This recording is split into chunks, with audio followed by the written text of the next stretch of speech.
I just want to help them. The savior complex. Okay, they weren't asking me to save them though. I just didn't know how to stop. Okay. Hello everyone. Hey. This is welcome back to Trauma Talks with Krystal Boothe.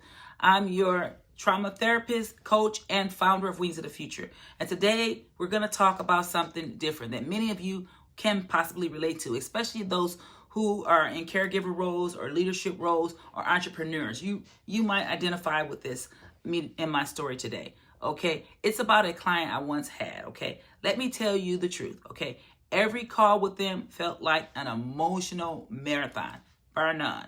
Okay, every time there was always a crisis, a new fire to put out, and by the end of each session, I felt completely, absolutely drained. But I kept showing up. Yeah, I did. Staying longer than I needed to, checking in more than I had to. My energy was depleted, stretching my boundaries thin and calling it commitment. What I didn't realize was this, you guys. I wasn't helping them. I know, I thought I was. I'm not, at least not from a grounded place of service. I was stuck in something called the savior complex. Yes, I needed to be the savior. This was my only way to survive in my nervous system. Okay, so in trauma psychology, let me talk to you about this. This is often called the rescue, if you've ever heard of this. It's part of Karman drama triangle, okay? It's when we insert ourselves into someone's pain, not to just help them, but to feel needed. When some of us do this in our everyday lives, we start to believe if I don't show up for these people, they're going to fall apart. If I don't fix this, I'm not doing enough. If I stop helping them, who will help them or how will they survive? But here's the dangerous part. The savior complex isn't about the other person. Guess what? It's about you. And it's about your nervous system and trying to tell you, you're trying to do things to make your nervous system feel safe and in control. And it's a performance identity that you put on, that you developed as a child, unfortunately. So where does this come from? Well, I already told you, it comes from childhood trauma. Many of us were raised in environments where love and approval were tied to being useful, quiet, or self-sacrificing. At least I know I was. Maybe you were the strong one in your family, the fixer, the one who held it all together for everybody. And somewhere along the way, helping others became your worth. I hope you can, if you identify with that, drop a comment below. But when you build your business or your life on being the rescuer, two things happen.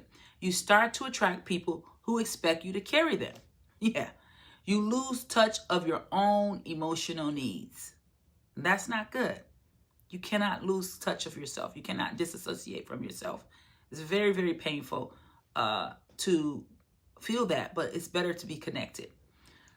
The cost of being everyone's hero is really, really high. You become burned out, but you keep pushing. Become resentful, but you're afraid to say no. You become hyper responsible, but you're emotionally disconnected from yourself, like I said. And here's the kicker. When you try to save someone, you rob them of the opportunity to rise and to grow themselves. You're not empowering them. You're enabling them, unfortunately. Even though you think that you're helping them, in fact, you're really not. So let's talk about this a little bit deeper. Empathy and versus enmeshment, okay? Let me make something really clear. Empathy doesn't mean enmeshment. You can deeply care about someone without taking on their entire load. Here's the difference. Empathy says, I see your pain. I'm here with you. Enmeshment says, I must carry your pain to be valuable. That's the difference. That's the big difference. One leads to connection. The other one leads to depletion. And I don't want that for you. I don't want that for me. I don't want that for any of us. Okay. So that's why I wanted to talk to you guys about this. So how do you break the pattern? Okay. When I realized I was stuck in the savior complex, I had to do the hard work. You will have to do that too. Sitting with your own discomfort is probably the biggest thing that you're going to have to do. But I do have some tools for you for that. What I had to do was I had to sit there and I had to say, why do I feel guilty when I set boundaries? I had to ask myself that. Why does saying no feel like rejection? What part of me believes that my value comes from being over-involved?